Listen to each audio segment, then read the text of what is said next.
So dear friends, आज हम लोग एक नया टॉपिक स्टार्ट कर रहे हैं, रेशियो एनालिसिस, है ना। रेशियो एनालिसिस हालांकि तुम लोगों ने थोड़ा बहुत 12th क्लास में भी पढ़ा हुआ है ना। बेसिकली रेशियो या तुम लोगों ने मैथ्स में भी पढ़ा हुआ है। रेशियो का मतलब क्या है, what is the meaning of ratio, है ना। देखो, रेशियो इज द न्यूमेरिकल और arithmetical relationship between two related items, है ना। मतलब कि न्यूमेरिकल या अरिथमेटिकल रिलेशनशिप है दो रिलेटेड आइटम्स के बीच में, है ना।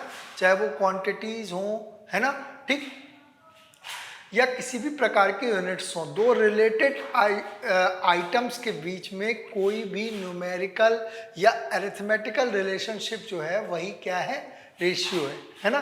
देखो, किसी भी इंफॉर्मेशन को आप एब्सोल्यूट फिगर में प्रेजेंट करो और दूसरा अगर आप रेशियो में प्रेजेंट करो, है ना, ठीक, तो हमेशा जो सिग्निफिकेंट रिजल्ट्स है वो रेशियो से ही आपको मिलेंगे, है ना, ठीक।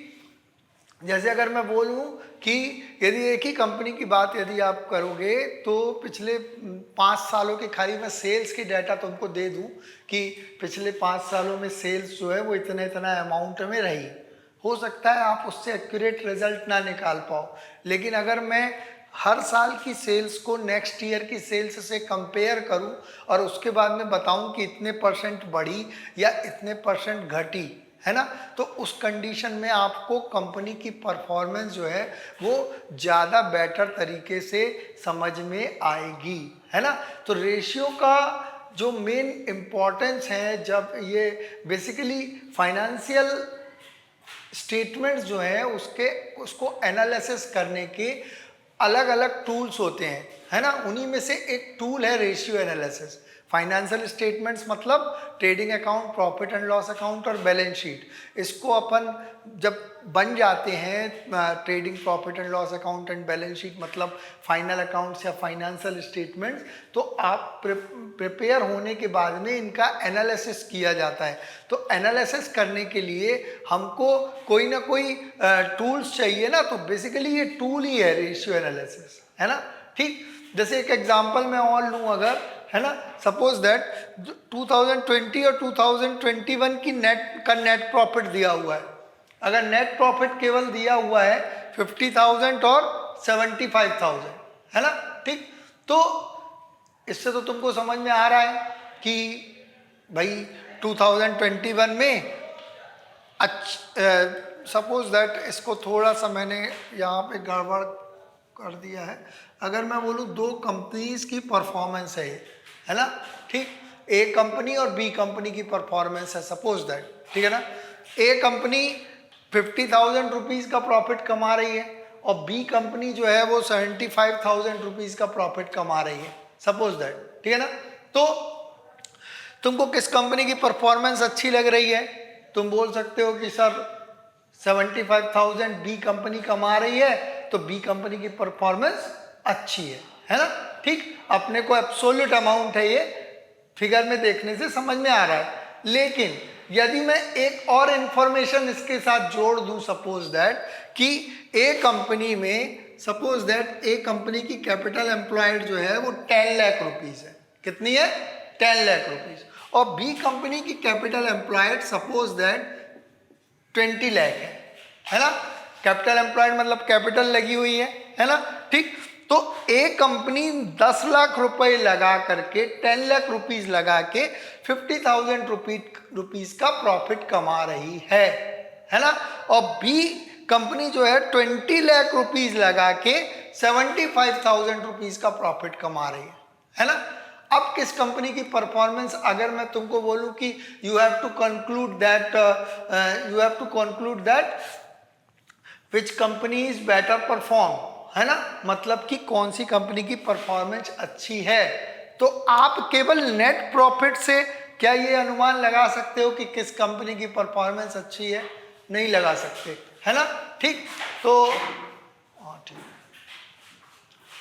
तो आप केवल नेट प्रॉफिट से इस बात का अनुमान नहीं लगा सकते हो कि किस कंपनी की परफॉर्मेंस अच्छी है ना। आप क्या करोगे, कैपिटल एम्प्लॉयड से रेशियो निकालोगे, नेट प्रॉफिट का कैपिटल एम्प्लॉयड से रेशियो निकाला अपन ने, है ना। अब रेशियो निकालने के लिए मालूम है 50,000 अपॉन 10 लाख इंटू 100, है ना। तो ये आएगा 5%, है ना। ठीक, कैसे निकाला, 50,000 अपॉन 10 लाख इंटू 100, ठीक है ना। तो ये आया 5%, ठीक। जबकि इस कंपनी की परफॉर्मेंस जो है, जब अपन ने निकाला 75,000 अपॉन 20 लाख इंटू 100, है ना। जब अपन ने किया ये तो आएगा 75,000 अपॉन 20 लाख, है ना, इंटू 100, 3.75%। कितना आया, 3.75%। अब किस कंपनी की परफॉर्मेंस अच्छी हो गई, ए कंपनी की परफॉर्मेंस अच्छी हो गई, जबकि वो कमा रही है 50,000 रुपीज ही। तो आप कोई भी केवल एब्सोल्यूट फिगर की हेल्प से हम किसी भी कंक्लूजन पर नहीं पहुंच पाए, है ना। उसके लिए क्या किसका सहारा लेना पड़ा हमको, बेसिकली रेशियो एनालिसिस का सहारा लेना पड़ा, क्योंकि हम लोगों ने कैपिटल से नेट प्रॉफिट का रेशियो निकाला, नेट प्रॉफिट का कैपिटल एम्प्लॉयड से रेशियो निकाला, और ए कंपनी जो है वो 5% प्रॉफिट कमा रही है, मतलब 10 लाख रुपीस पे 50,000 रुपीस का प्रॉफिट कमा रही है, जबकि बी कंपनी जो है केवल 3.75% प्रॉफिट कमा रही है। तो यहाँ पे ए कंपनी की परफॉर्मेंस जो है वो बेटर है बी कंपनी से। समझ में आ गई ना बात। तो बेसिकली ये सब इम्पॉर्टेंस है रेशियो एनालिसिस के, कि आप कोई भी कंक्लूजन जो है वो चूंकि आप एब्सोल्यूट फिगर्स के हेल्प से कोई भी कंक्लूजन नहीं निकाल सकते हैं, उस कंडीशन में आप क्या करते हैं, रेशियो एनालिसिस करते हैं किसी भी फर्म में, है ना। ठीक, तो अब सबसे इम्पॉर्टेंट चीज, कितने टाइप के रेशियोज होते हैं, है ना। ठीक, तुम लोगों को बीकॉम में केवल बेसिकली मैं 10-12 टाइप के रेशियोज ही बताऊंगा, है ना, 10-12 टोटल बताऊंगा मतलब, है ना। लेकिन अलग अलग टाइप के रेशियोज होते हैं, है ना।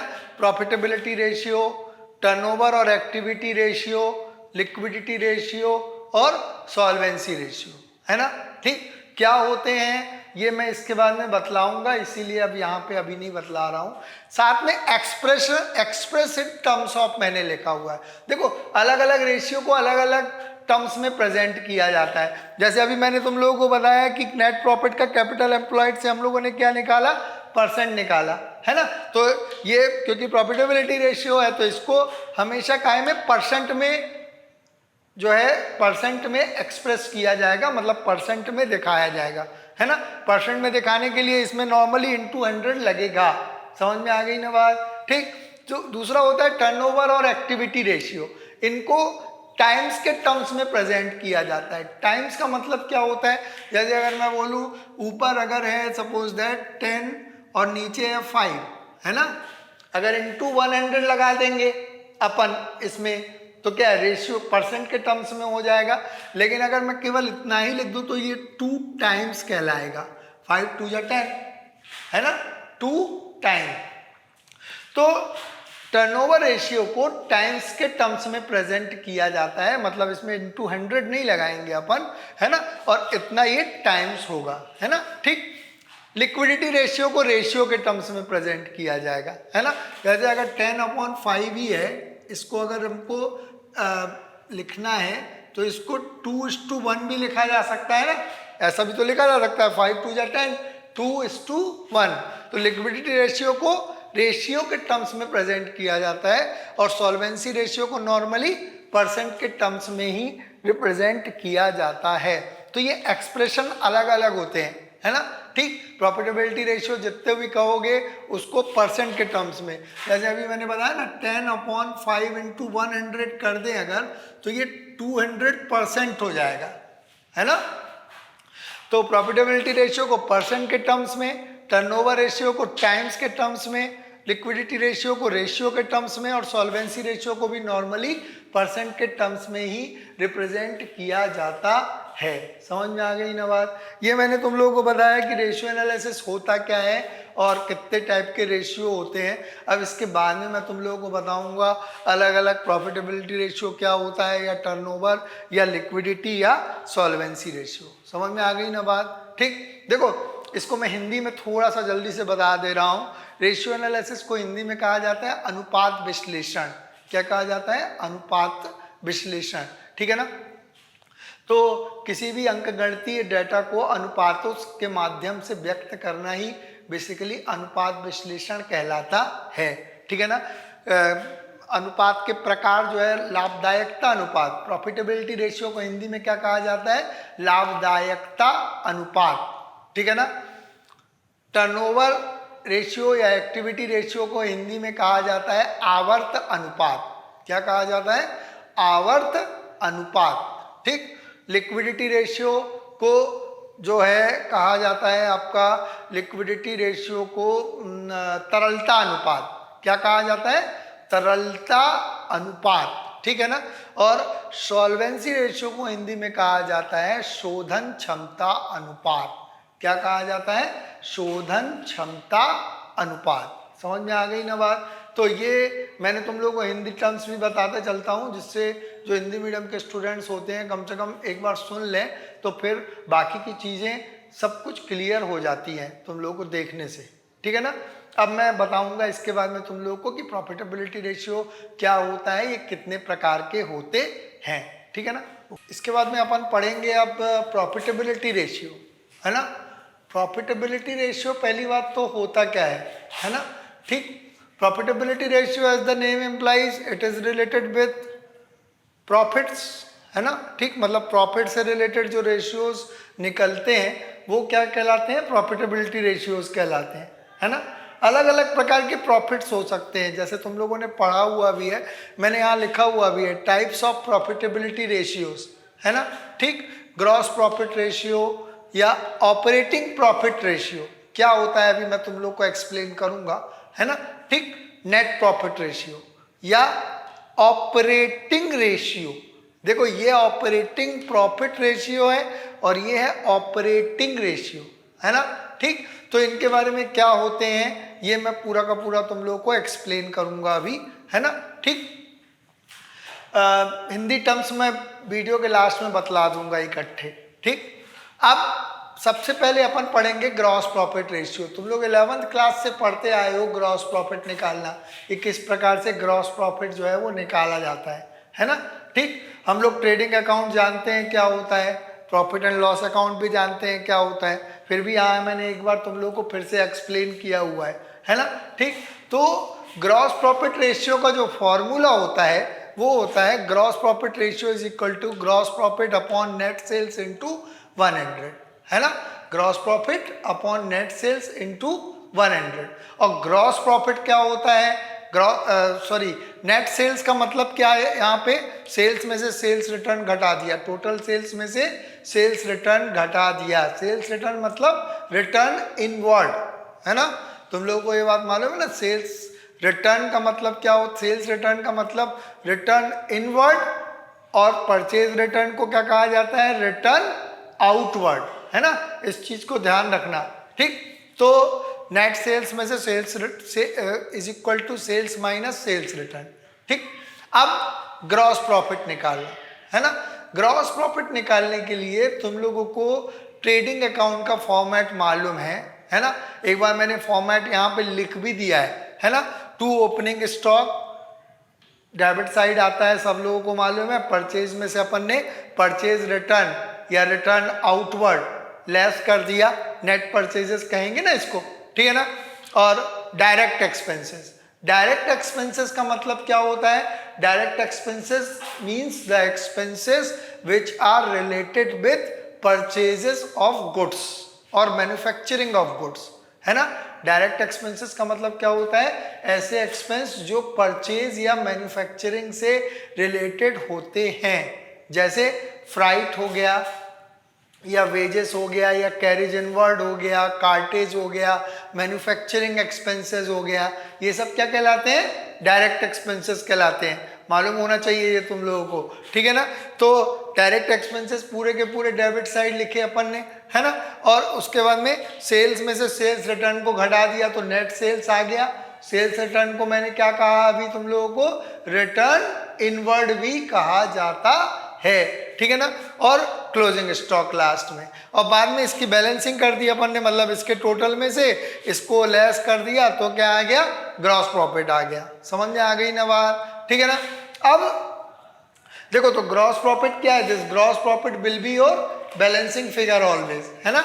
ठीक, ये तो तुम लोग 11th क्लास से करते आ रहे हो, ठीक है ना।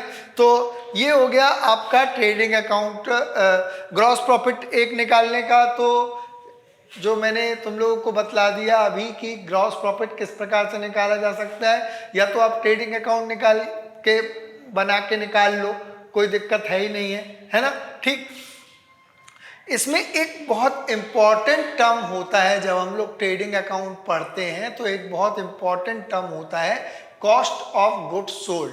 क्या? कॉस्ट ऑफ गुड्स सोल्ड, है ना। इसको हिंदी में कहा जाता है बेचे गए माल की लागत, ठीक है ना।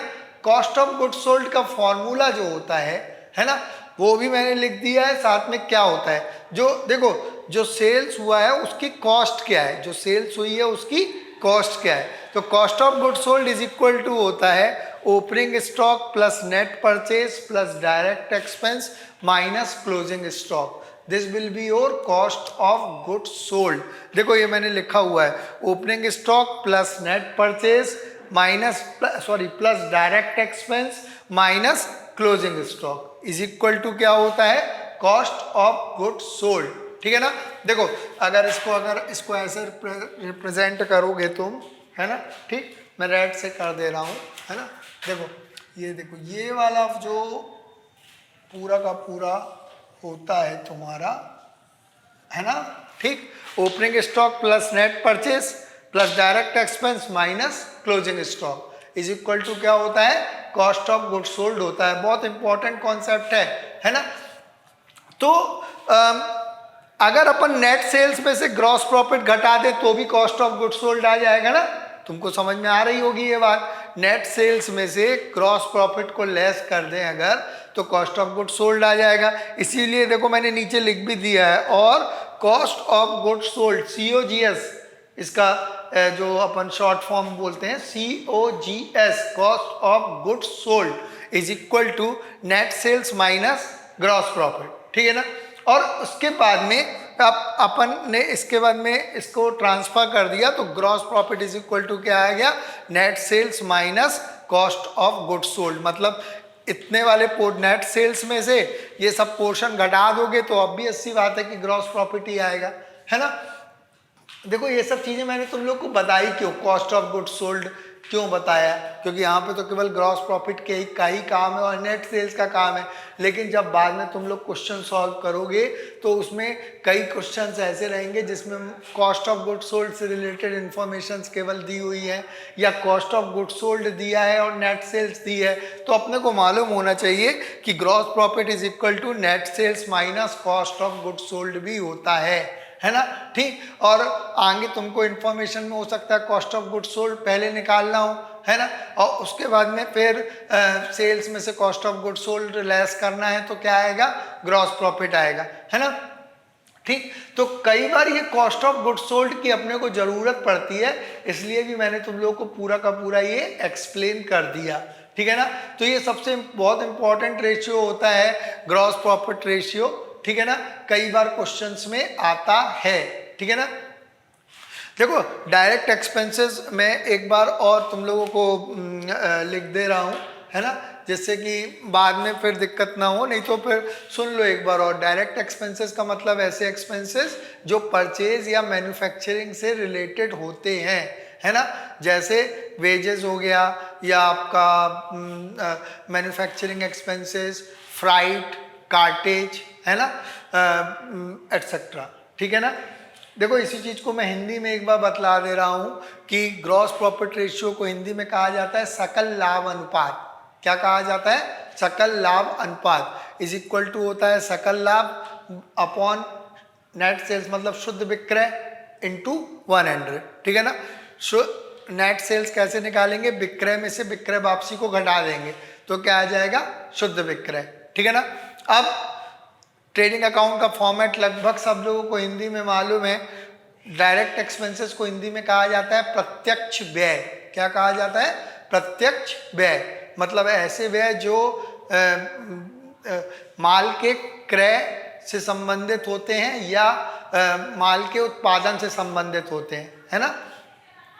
जैसे भाड़ा हो गया या आपका आवक गाड़ी भाड़ा हो गया, मजदूरी हो गई, है ना, ये सब क्या हो गया, कार्टेज माने ठेला भाड़ा हो गया, ये सब क्या हो गए, प्रत्यक्ष व्यय हो गए, माने डायरेक्ट एक्सपेंसेस हो गए, ठीक है ना। और उसके बाद में फिर कॉस्ट ऑफ गुड्स सोल्ड को हिंदी में कहा जाता है बेचे गए माल की लागत।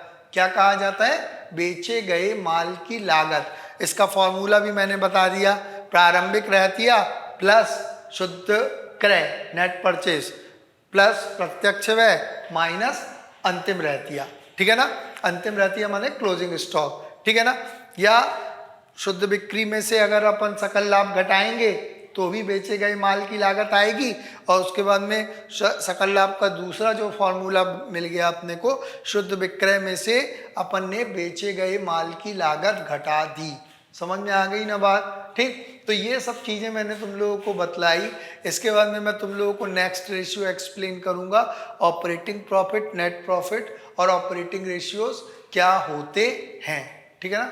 ओके, देखो इसके बाद में प्रॉफिटेबिलिटी रेशियो में अभी मैंने इसके पहले तुम लोग को एक्सप्लेन किया ग्रॉस प्रॉफिट रेशियो। इसके बाद में 3 रेशियो और बचते हैं अपने, है ना, ठीक। ऑपरेटिंग प्रॉफिट रेशियो, साथ में नेट प्रॉफिट रेशियो और ऑपरेटिंग रेशियो मैंने बताया, है ना, ठीक। देखो इन रेशियोज को समझाने के पहले मैं तुम लोगों को थोड़ा सा बतला रहा हूँ प्रॉफिट एंड लॉस अकाउंट के बारे में। सब लोगों ने पढ़ा हुआ है प्रॉफिट एंड लॉस अकाउंट, सब लोगों को मालूम है प्रॉफिट एंड लॉस अकाउंट का फॉर्मेट, लेकिन मैंने एक बार फिर से लिखा हुआ है, तुम लोगों को समझाने के पॉइंट ऑफ व्यू से बहुत इंपॉर्टेंट है, अच्छे से सुनना, ठीक है ना। प्रॉफिट एंड लॉस अकाउंट का फॉर्मेट सबको मालूम है। क्रेडिट साइड में ग्रॉस प्रॉफिट लिखते हैं जो ट्रेडिंग अकाउंट से लाते हैं, है ना। यहाँ पे पूरी की पूरी इनडायरेक्ट इनकम्स लिखी जाती हैं। अब इनडायरेक्ट इनकम जो है यहाँ पे 2 टाइप की होती है एक्चुअली। एक होती है इनडायरेक्ट इनकम्स में ऑपरेटिंग इनकम और दूसरी होती है नॉन ऑपरेटिंग इनकम। क्या, ऑपरेटिंग इनकम और नॉन ऑपरेटिंग इनकम्स, ठीक है ना। देखो इनको मैं हाईलाइट भी कर दे रहा हूँ, है ना, जैसे तुम लोगों को और अच्छे से समझ में आएगा। इनडायरेक्ट इनकम्स में एक होती है ऑपरेटिंग इनकम और दूसरी होती है नॉन ऑपरेटिंग इनकम, ठीक है ना। ऑपरेटिंग इनकम का मतलब होता है ऐसी इनकम जो बिजनेस को के ऑपरेशन से रिलेटेड होती है, मतलब बिजनेस को ऑपरेट करने से रिलेटेड होती है ना। जैसे कमीशन रिसीव हुआ या डिस्काउंट रिसीव हुआ, ये क्या है, ऑपरेटिंग इनकम है, क्योंकि बिजनेस से रिलेटेड ही डिस्काउंट रिसीव हो रहा है। जब हम गुड्स परचेज कर रहे हैं तो उससे रिलेटेड हो सकता है डिस्काउंट रिसीव हो, ठीक है ना। नॉन ऑपरेटिंग इनकम्स का मतलब जो नॉर्मली बिजनेस से रिलेटेड, बिजनेस की ऑपरेटिंग एक्टिविटीज से रिलेटेड नहीं होती है ना। बहुत क्लियर बता रहा हूं तुमको, ठीक है ना। जैसे profit on sales of fixed assets और इन्वेस्टमेंट्स, फिक्स एसेट्स या इन्वेस्टमेंट्स को नॉर्मली पर्सनल माना जाता है और उसका प्रॉफिट जो है वो नॉन ऑपरेटिंग इनकम्स में आएगा, है ना। अगर आप फिक्स एसेट्स को बेचे हैं या इन्वेस्टमेंट्स को बेचे हैं, ऐसे ही इंटरेस्ट या डिविडेंड रिसीव हुआ है ना, तो उस कंडीशन में ये भी क्या है, नॉन ऑपरेटिंग इनकम्स में ही आएगा। समझ में आ गई ना बात, ठीक। इंटरेस्ट या डिविडेंड, भाई डिवेंचर्स अगर आपने सपोज दैट इन्वेस्टमेंट के रूप में रखे हुए हैं या शेयर्स खरीदे हुए हैं तो उन पर इंटरेस्ट या डिविडेंड मिलेगा, सब लोगों को मालूम है, तो ये भी नॉन ऑपरेटिंग इनकम्स में ही आता है, ठीक है ना। सिमिलरली डेबिट साइड में पूरे के पूरे इनडायरेक्ट एक्सपेंसेस लिखे जाते हैं। अब यहाँ पे इनडायरेक्ट एक्सपेंसेस को भी 2 पार्ट्स में मैंने डिवाइड कर दिया है, एक है ऑपरेटिंग एक्सपेंस और दूसरा है non operating expense. Operating expense का मतलब जो बिजनेस के ऑपरेशन से रिलेटेड होते हैं, है ना। ठीक, जैसे लगभग तुम लोगों को मालूम है रेंट है, rent, salary, electricity, telephone, insurance, office expense, sales expense, administration expense, depreciation, telephone expense, है ना, कैरेज आउटवर्ड हो गया। देखो एक्सपेंसेस की कोई भी ऐसी लिस्ट नहीं है ना। ठीक, जितने भी खर्चे हैं वो सब क्या है, ऑपरेटिंग एक्सपेंसेस हैं, क्योंकि ये बिजनेस से रिलेटेड खर्चे हैं, है ना। ठीक, डिस्काउंट अगर आपने अलाउड किया है, कमीशन दिया है, तो ये सब क्या है, ऑपरेटिंग एक्सपेंसेस में ही आएगा। समझ में आ गई ना बात। और दूसरे होते हैं non operating expense. Non operating expenses का मतलब, देखो इनको थोड़ा सा ध्यान रख लेना, है ना, कि नॉन ऑपरेटिंग एक्सपेंसेस का मतलब ऐसे एक्सपेंसेस जो बिजनेस के ऑपरेशन से रिलेटेड नहीं है ना, सीधी सी बात है, व्यापार के संचालन से संबंधित नहीं है, ठीक है ना। जैसे loss on sales of fixed assets और इन्वेस्टमेंट्स, मतलब फिक्स एसेट्स या इन्वेस्टमेंट्स को बेचने पर होने वाला लॉस, प्रॉफिट जो था वो यहाँ पे आया तो लॉस यहाँ पे आएगा, ऑब्वियस सी बात है, ये भी नॉन ऑपरेटिंग ही माना जाता है ना। प्रिलिमिनरी एक्सपेंसेस रिटर्न ऑफ, या discount on issue of shares और डिवेंचर्स रिटर्न ऑफ करते हैं आप, तो ये सब क्या कहलाते हैं, नॉन ऑपरेटिंग एक्सपेंसेस कहलाते हैं। समझ में आ गई ना बात। अब है इनडायरेक्ट, लेकिन ये नॉन ऑपरेटिंग है और ये ऑपरेटिंग है, ठीक है ना। तुम लोगों को मालूम है नेट प्रॉफिट निकालने के लिए अपन क्या करते हैं, पूरे के पूरे खर्चों को, इनडायरेक्ट एक्सपेंसेस को डेबिट साइड लिखते हैं और पूरे के पूरे इनकम्स को क्रेडिट साइड लिखते हैं ग्रॉस प्रॉफिट के नीचे, है ना। और उसके बाद बैलेंसिंग फिगर आपका नेट प्रॉफिट होता है, ये बात तो सब लोगों को मालूम है ना। ठीक, मतलब इन सबको जोड़ देंगे और इसमें से ऑपरेटिंग और नॉन ऑपरेटिंग एक्सपेंसेस दोनों को घटा देंगे, जो जो क्वेश्चन में दिया हुआ है लेस कर देंगे, तो क्या आ जाएगा, नेट प्रॉफिट आ जाएगा। ये बात लगभग सब लोगों को मालूम है। तो मैंने यहाँ पे नया क्या किया, खर्चों और इनकम्स को दो टाइप्स में डिवाइड कर दिया, एक ऑपरेटिंग और एक नॉन ऑपरेटिंग। समझ में आ गई ना बात। ठीक, तो अब सेकंड रेशियो जो बनता है वो बनता है ऑपरेटिंग प्रॉफिट रेशियो या net operating profit ratio. Operating profit ratio का मतलब होता है जो बिजनेस के ऑपरेशन से रिलेटेड प्रॉफिट आया है, that is called operating profit basically, है ना। तो ऑपरेटिंग प्रॉफिट रेशियो का जो फॉर्मूला होता है, operating profit upon net sales into 100, operating profit upon net sales into 100। Net sales सबको मालूम है क्या होता है, नेट सेल्स मतलब सेल्स माइनस सेल्स रिटर्न, है ना। सेल्स को अब रेवेन्यू फ्रॉम ऑपरेशंस कहा जाता है। कई बुक्स में तुम लोगों को रेवेन्यू फ्रॉम ऑपरेशंस मिलेगा कि revenue from net revenue from operations, और रेवेन्यू फ्रॉम ऑपरेशंस का मतलब क्या है, सेल्स ही होता है, ठीक है ना। तो अब इंपॉर्टेंट चीज जो है ऑपरेटिंग प्रॉफिट किस प्रकार से निकाला जाएगा। ऑपरेटिंग प्रॉफिट मैंने बताया तुम लोगों को, ऑपरेटिंग प्रॉफिट का मतलब ऐसा प्रॉफिट जो बिजनेस के ऑपरेशन से रिलेटेड हो। ऑपरेटिंग प्रॉफिट निकालने के लिए देखो, ग्रॉस प्रॉफिट में ऑपरेटिंग इनकम्स को केवल अपन ने जोड़ा, अच्छे से समझना, ग्रॉस प्रॉफिट में ऑपरेटिंग इनकम्स को जोड़ा और ऑपरेटिंग एक्सपेंसेस को घटा दिया, तो क्या आ गया, ऑपरेटिंग प्रॉफिट, ठीक है ना। यही मैंने लिखा हुआ है, operating profit is equal to gross profit plus operating incomes minus operating expenses, ठीक है ना। मतलब नॉन ऑपरेटिंग इनकम और नॉन ऑपरेटिंग एक्सपेंसेस को छोड़ दिया अपन ने, है ना, तो क्या आ गया, ऑपरेटिंग प्रॉफिट, ठीक है ना। लेकिन कई बार क्वेश्चंस में क्या है, तुम लोगों को एक्सपेंसेस दिए हुए हैं यदि, है ना, ठीक, और ग्रॉस प्रॉफिट दिया हुआ है और आपको कहा है कि आपको ऑपरेटिंग प्रॉफिट रेशियो निकालना है, ठीक है ना। अब ऑपरेटिंग प्रॉफिट दूसरे तरीके से देखो इसमें कैसे कैलकुलेट किया जा सकता है, ये बात मालूम है तुम लोगों को।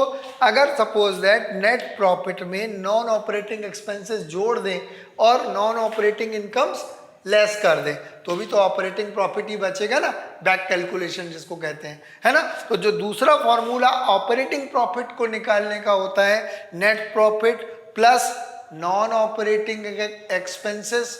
नॉन ऑपरेटिंग एक्सपेंसेस को चूंकि ये घटा हुआ है तो इसको फिर से अपन ने क्या कर दिया, एड बैक कर दिया, और माइनस नॉन ऑपरेटिंग इनकम्स, ये फार्मूला भी मैंने लिखा हुआ है, और net profit plus non operating expenses minus non operating incomes, है ना।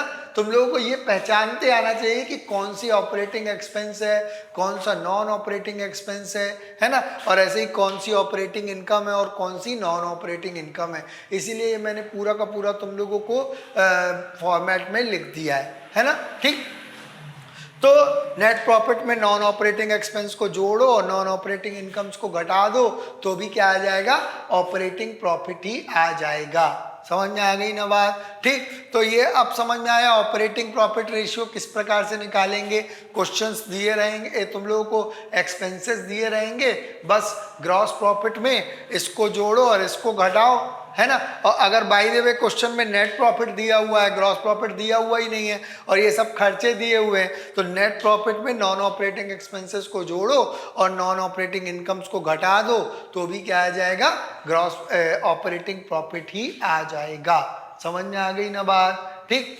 इसके बाद में थर्ड नंबर पे होता है net profit ratio. Net profit ratio सब लोगों को मालूम है, अभी मैंने बताया, पूरे के पूरे इनडायरेक्ट एक्सपेंसेस को जोड़ना है और इनडायरेक्ट इनकम्स को जोड़ना है और एक्सपेंसेस को घटा देना है तो क्या आ जाएगा, नेट प्रॉफिट। तो net profit upon net sales into 100, formula तो बहुत इजी है, net profit is equal to, मैंने लिख भी दिया है, ठीक है ना।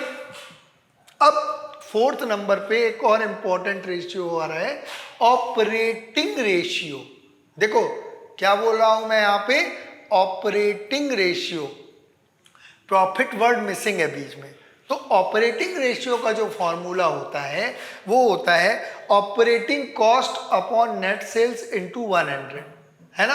देखो ऑपरेटिंग कॉस्ट का मतलब क्या होता है, मैंने इकट्ठा लिख दिया है यहाँ पे, cost of goods sold plus operating expenses, ये क्या हो गई, ऑपरेटिंग कॉस्ट, है ना। देखो ऑपरेटिंग कॉस्ट का सेल्स से रेशियो है ऑपरेटिंग रेशियो, है ना, जबकि ऑपरेटिंग प्रॉफिट का सेल्स से रेशियो है ऑपरेटिंग प्रॉफिट रेशियो, है ना, ठीक। तो यहाँ ऑपरेटिंग प्रॉफिट था और यहाँ पे क्या है, ऑपरेटिंग कॉस्ट, ये एक्चुअली क्या है, ऑपरेटिंग